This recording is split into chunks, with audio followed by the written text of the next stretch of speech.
ఈ రోజు ఋషికొండలో భవనాలు అనేవి ప్రారంభించడం జరిగింది. అవి టూరిజం భవనాలు లేకపోతే పరిపాలన రాజధానిలో భాగంగా సీఎం ఉండబోతున్నారు అనేది ఒక 3 మెన్ కమిటీ కూడా ఇచ్చింది. ఈరోజు ఋషికొండలో ఆల్రెడీ హరిత రిసార్ట్స్ అని చాలా పాతవి ఉండేవి. వాటి ప్లేస్లో అత్యంత ఆధునీకరించి ఈరోజు వరల్డ్ క్లాస్ లెవెల్ అని చెప్పచ్చు. ఈరోజు 7 బిల్డింగ్స్ని నిర్మించడం జరిగింది. అండ్ చాలా శుభదినం ఈరోజు. మంచి టైంలో దాని గృహప్రవేశం కూడా చేయటం జరిగింది. యాక్చువల్గా టూరిజం కోసం అన్ని పర్మిషన్స్ తీసుకొని చాలా అద్భుతంగా 7 భవనాల్ని నిర్మించడం జరిగింది. కానీ ఈ మధ్య 3 మెన్ కమిటీ ముఖ్యమంత్రి గారు వస్తే మరి పార్టీ కార్యాలయంగా ఎక్కడ ఉంటే బాగుంటుంది అంటే ప్రభుత్వంలో భాగమే ముఖ్యమంత్రి అంటే, పర్సనల్గా కాదు కదా. సో ముఖ్యమంత్రి గారు ఎక్కడుంటే బాగుంటుంది, ఎక్కడి నుంచి పరిపాలిస్తే బాగుంటుంది అన్న క్రమంలో 3 మెన్ కమిటీ వైజాగ్లో ఉన్న అన్ని ప్రదేశాలని కూడా సందర్శించారు. దాంట్లో ఇక్కడ ఉంటే బాగుంటుంది అని రిషికొండని ఫైనలైజ్ చేయడం జరిగింది. సో ఇప్పుడు జగన్మోహన్ రెడ్డి గారు డెసిషన్ తీసుకోవాలి, అక్కడి నుంచి పరిపాలించాలా లేదా వేరే ప్లేస్ నుంచి అని. జగన్మోహన్ రెడ్డి గారు అది డిసైడ్ చేస్తే ఇక్కడి నుంచి చేస్తే బాగుంటుంది అని రిషికొండ నుంచి మరి క్యాంప్ ఆఫీస్గా పరిపాలన స్టార్ట్ అవుతుంది, లేదంటే టూరిజం స్పాట్గానే అది కంటిన్యూ అవుతుంది, టూరిజం రిసార్ట్గానే కంటిన్యూ అవుతుంది.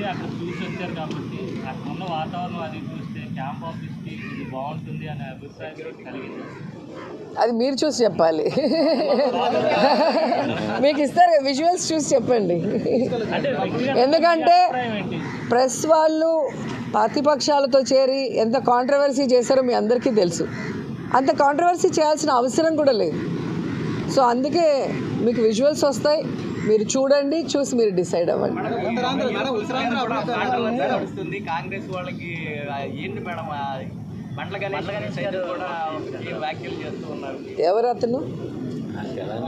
ఎవరతను? మీ ఇంట్లో కమ్ముడు మరి రూము బెడ్రూమ్ ఎలా ఉంటుందో మాకు తెలియదు కానీ సార్, మరి ఒక రిషికొండ మీద 500 కోట్లు పెట్టి కట్టారటండి. అది చాలా దారుణ. ప్రజల సొమ్ము, అది ప్రజల సొమ్ము. ఎందుకు అట్లా చేయాలి? దేనికోసం కట్టారండి? అంటే మళ్ళీ నేనే ముఖ్యమంత్రి అవుతాను, నాకు ముఖ్యమంత్రిగా ఇల్లు ఉంటుంది అని కట్టారు. అది ఏం కడుతున్నారు అని అడిగితే రకరకాలు చెప్పారు. ఏదో స్టేట్ గెస్ట్ హౌస్ కడుతున్నాను, కొంతసారి టూరిజం వాళ్ళకి ఇవ్వటం కోసం ఇవ్వటం అన్ని రకరకాలుగా వెళ్ళారు. ఎవరిని అక్కడికి వెళ్ళిన చూడండి వాళ్ళ. ఇప్పుడు గవర్నమెంట్ మారిన తర్వాత ప్రశ్న తీసుకొని గంటా శ్రీనివాసరావు గారు వెళ్ళి ఇది బయట పెడితే అప్పుడు అన్ని బయటపడి. అవునండి. ఎంతంత ఖరీదు, ఎంత ఎవరి డబ్బు? మీ సొంత డబ్బుతో మీరు కట్టించుకోండి ఉదాను. మీ సొంత డబ్బు కాదు, ప్రజల డబ్బుతో మీరు కట్టి అంత ప్రజాధనం ఎట్లా వేస్ట్ చేస్తారు? ముందేమో దాని పగల కొట్టేశారు ప్రజావేదికని. ఇప్పుడేమో ప్రజలతోనేమో వేల కోట్లు, 100 కోట్లు, 600 కోట్లు, 700 కోట్లతో కట్టారు. ఎవరి కోసం దేనికి కట్టాడు? మనందరం మనంటే వాళ్ళందరూ ట్యాక్సీలు ఎందుకు కడుతున్నామండి? అంత డబ్బు పెట్టే బదులు పేదవాళ్ళకి ఇల్లు కట్టించవచ్చు కదా.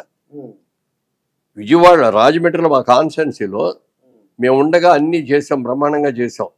ఇక అలాట్మెంట్ చేయటం, రంగులు వేయటం అన్నీ అయిపోయినాయి, మొక్కలు వేయటం అన్నీ అయిపోయినాయి. దాన్ని అలాట్ చేయటమే. కనీసం అది చేస్తే మళ్ళీ చంద్రబాబు నాయుడుకి పేరు వస్తుందని చెప్పి అట్లాగే ఉంచాడు. 5 ఏళ్ళు మురిగిపోయి ఉన్నాయి. చాలా దారుణం.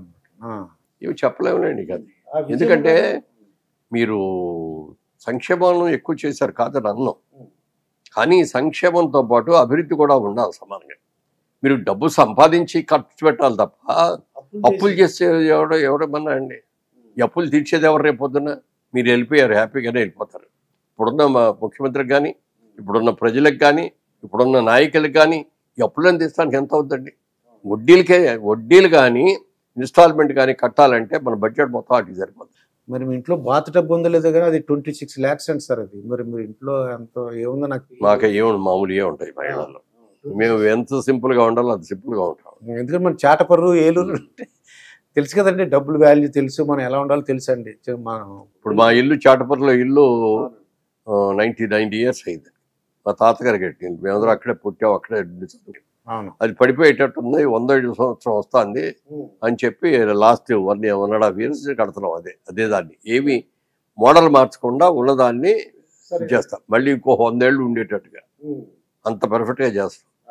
అది దానికి అయితే అంతా కలిపితే 3 కోట్ల ఉద్యోగం. అవునండి. ఆయనలాగా 500 కోట్లు 600 కోట్లు ఏదో మీరు చెప్పినట్టుగా వాష్ బేసిన్ ఎంత అక్కడి చెట్ల నుంచి తీసుకొచ్చి ఏమి లేవు. సామాన్యంగా మనం రెగ్యులర్గా ఏం వాడతాం. అది అంతా చేసినా కూడా అదేం మా కోసం కట్టలేదు. మేము అక్కడికి వెళ్ళి ఉన్నాం, మేమేమి చేయం. ఏదో పబ్లిక్ పర్పస్కి ఇద్దామని. అది దేనికి అనేది ఇంకా డిసైడ్ అవ్వలేదు. పబ్లిక్ పర్పస్కి ఒక పేదవాళ్ళకో అంటే పేదవాళ్ళకంటే ఒక ట్రైనింగ్ స్కిల్ సెంటర్ కట్టడం కానీ ఏదో ప్రజలకు ఉపయోగపడి చేయటం కోసమే. ఆ విజయం గారు కూడా నేను ఒక వీడియో చూశానండి. ఆవిడ ఏమంటుందంటే ప్రతిపక్షం ఉండకూడదు అని దేవుడిని ప్రార్థిస్తున్నాను అన్నారు. నిజంగా వాళ్ళ అబ్బాయి కాకుండా చంద్రబాబు నాయుడు గారికి అలా వచ్చింది. ప్రతిపక్షం ఉండకూడదని కోరుకుందండి ఆవిడ. ఆ వీడియో చూసారో మరి లేదో, మరి దేవుడా ప్రతిపక్షం లేకుండా చూడని చూశాడు, దేవుడు చూశాడు. కానీ ఇక్కడ వెంకటేశ్వరం చూసి చేసేసాడు. అమ్మా అలాగా నువ్వు కోరిన ఇస్తాను కోరిక, ఇంకా చంద్రబాబు నాయుడు గారికి ఎవరో ప్రతిపక్షం లేకుండా చేసిస్తాను. అదే అండి, వాళ్ళు కోరిన కోరికలన్నీ కూడా ప్రజలకు ఉపయోగపడేలాగా చేసి ఎప్పుడైనా దేవుడు కూడా మంచి నిర్ణయం చేసి మనం ఎన్నో కోరుతాం, కోరిన ఇస్తాడా? నీతిగా నిజాయితీగా మనం ఉండి మనం కోరుకునే కోరిక కూడా సమంజసం అయితే దేవుడు తెలుస్తాడు. అంతేగాని రేపు పొద్దున్నే నాకు 2,000 కోట్లు కావాలి, లేకపోతే నాకు లాటరీ వచ్చేసిన డబ్బులు కావాలి, ఈ ఊరంతా కూడా నేనే కొనేసుకోవాలి, లేకపోతే ఎదటాళ్ళందరూ కూడా దరిద్రులు అయిపోయి వాళ్ళు పాడైపోవాలి, నేను ఒక్కడనే బాగుండాలి అని అనుకుంటే ఎట్లా? అందరూ బాగుండాలి, అందులో నేను ఉండాలి అని కోరుకోవాలి. అంతే తప్ప అభివృద్ధి అనేది అసలు జీరో చేశాడండి. ఏవి ఒక ఇండస్ట్రీ తేలా వచ్చిన ఇండస్ట్రీలనే పొగబెట్టి బయటికి పంపించాడు. అమర్రాజా బ్యాటరీస్ వాళ్ళు చెప్పండి. వాళ్ళు ఎన్నో ఏళ్ళ నుంచి అమెరికా నుంచి వచ్చి తిరుపతిలో అక్కడే ఆ పొలాలు కొనుక్కొని చేశారు. ఎక్కడ గవర్నమెంట్ దగ్గర నుంచి ఎకరం కూడా తీసుకోలేదు. తీసుకొని అంత చేసి అంత అద్భుతంగా చేసి ఎంతమందికి ఎంప్లాయ్మెంట్ అక్కడికి మరి వాళ్ళు చేసే ప్రోడక్ట్ మూలంగా ఎంత ట్యాక్స్ కానీ ఎక్సైజ్ డ్యూటీలు కానీ ఇవన్నీ ఎంత వస్తున్నాయి. ఇంత బాగా వచ్చేదాన్ని కూడా మీరు జనరేటర్ ఆపేశాడు, కరెంట్ ఇవ్వాలి, పవర్ కట్టేశాడు. అంతే మొత్తం పవర్ కట్టేస్తే ఏమైపోతుందండి ఇండస్ట్రీ. లక్కీగా వాళ్ళు జనరేటర్ బ్యాకప్ జనరేటర్లు ఉన్నాయి కాబట్టి జనరేటర్ మీద కొన్ని రోజులు ఆగించాడు. కరెంట్ మీద చేసేదానికి జనరేటర్ మీద చేసేదానికి ఖర్చు చాలా తేడా ఉంటుంది. అంత ఖర్చు అయినా సరే వాళ్ళు చేసుకున్నారు. చేసుకున్న తర్వాత ఇక లాభం లేదు ఇది అని చెప్పి ఆయన అప్పటిదాకా ఎంపీగా ఉండి కూడా ఆయన ఓపిక పట్టాడు. చెప్పి ఎలక్షన్ అయిన తర్వాత నేను ఎలక్షన్ కూడా పోటీ చేయను, దీని మూలంగా నా బిజినెస్ కూడా దెబ్బతింటాను, నా ఇండస్ట్రీ దెబ్బతింటుంది అని చెప్పి చేసి ఇప్పుడు తమిళనాడులో ఒకటి కడుతున్నారు, తెలంగాణలో ఒకటి కడుతున్నారు, మహారాష్ట్రలో ఒకటి కడుతున్నారు, ఇంకా ఎక్కడో చూడండి. మన ఏపీలో ఉండాల్సి డిఫరెంట్ ప్లేస్లు పెట్టినా ఎంతో బాగుండేదండి. ఇప్పుడు కూడా అంటే ఓడిపోయిన వాళ్ళందరూ జగన్మోహన్ రెడ్డి గారికి వచ్చి మనం ఎందుకు ఓడిపోయామని అని మాకు తెలియట్లేదండి, మాకు అర్థం అవ్వట్లేదండి, ఏదో జరిగిందని చెప్తున్నారు సార్. ఆయన్ని మాయ చేస్తున్నారు తప్ప సార్ మీరు మమ్మల్ని ఎప్పుడు కలవలేదు, ఎప్పుడు చూసినా తాడేపల్లి ప్యాలెస్లోనే ఉన్నారు అలా చెప్పట్లేదు సార్. వాళ్ళు చెప్పరు. ఆశ్చర్యంగా ఉంది నాకు. అది తిడతాడేమో కొడతాడేమో అని భయం. అంటారా? కొట్టి ఆశ్చర్యపడక్కర్లా. అవునండి, చాలా మందిని కొట్టాడు ఇది. అదే అలా అంటుంటారు, నేను ఎప్పుడు విన్నాను అంతేనండి. ఇప్పుడు ఫ్రాంక్గా చెప్పాలి కదా సార్, అలా కదండి, మీ వ్యతిరేకత ఉంది మా మీద కదండి, మీ మీద వ్యతిరేకత ఉంది, లేకపోతే ఇంత రాదు కదా అని చెప్పాలి కదా. మొత్తం అందరు మంత్రులు ఓడిపోయారండి, ఒక్క పెద్దిరెడ్డి తప్ప.